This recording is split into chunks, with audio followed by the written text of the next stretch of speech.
Good afternoon. For the read aloud assignment, I was reading to my first grade students, and the book that I chose was Make a Trade Charlie Brown. It's a level 2 reading book. So, this book is geared towards some of my more advanced readers in my class. And the reason I chose this book actually is because one of my top readers found it on the bookshelf and pointed out to me, saying, "Mrs. Roush, look, our spelling pattern for the week is in the title." So our spelling pattern this week was how silent E makes long A. And so he had recognized the spelling pattern, and he had chosen this book and decided to read it to himself during our sustained silent reading time. And then he was so excited about it because he plays baseball that he asked me to read it to the class. So that's why I ended up choosing this book, was based on the recommendation of a student, because he was just excited that he had learned a new concept that made him able to read this book, which I thought that was pretty exciting. So anyway, on with the read aloud. When designing read aloud sessions, I do take into account the UDL principles, trying to engage all learners, making the content accessible, making sure that they're able to express their understanding. So let's start with making the content accessible.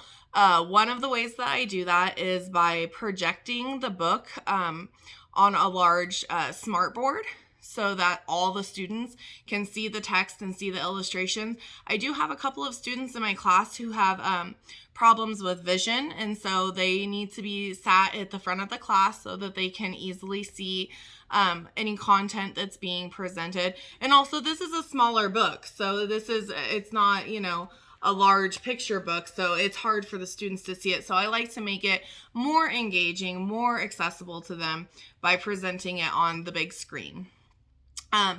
Another thing that I use to make the content more accessible is that I use a microphone to amplify my voice in the classroom, so that those who are having a hard time focusing or hearing, that they can hear my voice better. And also, before even starting the reading, I remind my class of our considerate rules for when we're doing a read aloud, that we don't shout out answers, that we raise our hand. So before I even started the read aloud, I just reminded them of how to be respectful and polite to everybody in the classroom, so that all the students could enjoy the book and not feel distracted and not feel like they were being shouted over because somebody was really excited about their answer.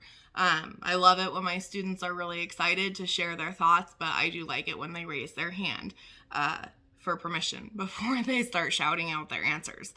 So I do that to make it accessible. The other thing that I did was I used a tool that I have just started using in class this week, and it's a bookmark that has a highlighter window. And it was suggested to me by another first grade colleague. She had said that she purchased them at Dollar Tree, and that it was helping her students with focusing and tracking in their reading. So it's something that I just purchased them this last weekend and started using them in small group reading in class. But I noticed that some of the kids, they lack the motor skills needed to, hold the book open and manipulate the bookmark. So I thought that would be helpful for some of them to watch me model how to manipulate the book and the bookmark and track following the text. The other thing is I have some students who like to read along with me, and that just helps them keep track of where I am reading. And for students who are still learning print concepts and how to, start from left to right and up to down, it also helps them track where I'm reading, even if they're not fully reading along with me. And during the read alouds, I don't ask them always to read along with me. Sometimes I tell them that they can just close their eyes and imagine the story. But this particular time, I wanted to show them how to use that tool and how to help them track. And especially because I was trying to highlight the special spelling sound this week, I did want them to see that in the text as well. So that's one way that I make the text accessible to the students. One way I make it engaging is by asking lots of questions. I ask the students frequently to identify with the feelings of the characters that are in the story. So, for example, if a character is expressing sadness or anger or excitement, sometimes I'll ask the students to reflect. Show me you're excited. Show me you're surprised. So you'll see in the read aloud that there were a few times that I asked the students to show me those emotions, show me that they understood the emotion. And then I try and take it to a deeper level and ask students why. Why do they think that the character felt that way or responded that way?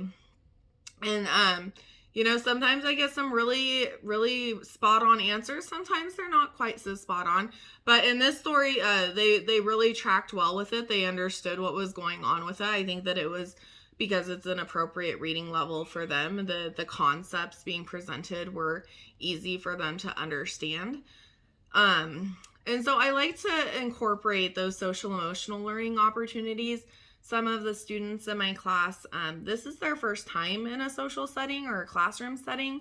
Some of them have never really been away from their families before because of the pandemic, during those early development stages where they would have been in preschool and kindergarten, they were in quarantine. So some of them just haven't quite developed those social emotional skills. And I think that having them identify with the emotions and express the emotions of the character, it develops empathy, helps them with those social emotional skills. So that's one way I incorporate that into the story, into the read aloud. Another thing that I like to do is ask them questions that cause them to do some more critical thinking. So for example, like I said, why would a character respond or behave in a certain way? So for example, in the story, one of the characters hangs up the phone on the other character. And so I asked them, why would Peppermint Patty just suddenly hang up the phone on Charlie Brown? Like what would cause her to just hang up? And see if they're tracking, see if they're thinking about what's going through the minds of the characters, even if it's not explicitly stated, that they can pick up on those underlining ideas that are happening. So it gives some of them that want that the opportunity to take those more enriching critical thinking steps. Pardon me. So let me see here. I don't have any students who are English language learners in my class, but I do have lots of students who are in speech. And so I think that hearing my inflection and hearing me enunciate the words and the way that I present the text helps those students who are in speech with just knowing how speech should sound. As far as incorporating academic language into the lesson, I did start off the read aloud by pointing out the special spelling sound that I wanted the students to be aware of. So I did incorporate our phonics lesson into the learning that took place during our read aloud.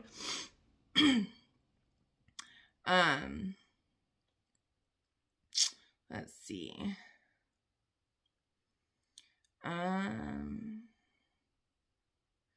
So as far as student behavior during the read aloud, I didn't have really any interruptions. I do have one student who frequently interrupts during read alouds, but he had his para with him. I had specifically scheduled the read aloud later in the day when I knew he would have a paraprofessional to assist him in staying in his seat and remaining quiet. So he was provided with a tactile toy and the para there to help him with his behaviors. And as far as the rest of my class, as soon as they start getting talkative, they're very responsive to our quiet signal, which is sometimes I'll show them rule 2, raise your hand for permission to speak. So when they start talking, if I just put my hand up and make this motion, they know, oh yeah, I forgot to ask, like I forgot to raise my hand.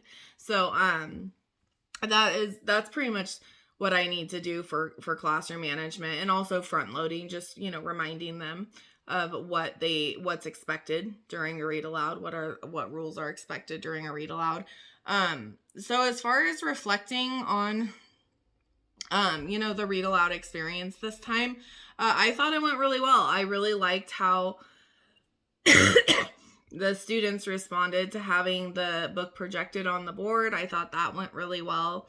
I thought that the students did a really good job following the story and understanding what was going on and providing feedback as far as what was happening in the story. One thing that I would like to change that I realized going back when I read it, I forgot to say who the author was. Usually whenever I read a book, I always say who the author is, and I realized in this last read aloud, I just completely forgot to mention the author. So normally that's something I would do. And also I think that I should have called on maybe some more students. I was trying to keep the video short, and so I wasn't calling on or letting as many students provide individual answers. I did a lot of group answering where everybody gets to provide an answer, and I like to do that for engagement practices, to give everybody in the class a voice. But I also like to give individuals a chance to express ideas, and I did do that during the read aloud, but normally I would do it a bit more. But like I said, for the purpose of time, I was trying to keep it kind of short and to the point. But in the future, I would like to hear more feedback from my students. And let's see, I think that in the next time when I do an activity like this, especially one that's really related to what we're learning in our phonics, I think I would like to follow it up with some kind of activity as well, like an after reading activity, maybe a writing or a drawing or some acting it out, something to wrap it up. So next time I do a read aloud like this, I think that I'll incorporate something like that into it. So anyway, this was a really good experience. I enjoyed it. And I would love to hear any feedback you have for me. Thank you.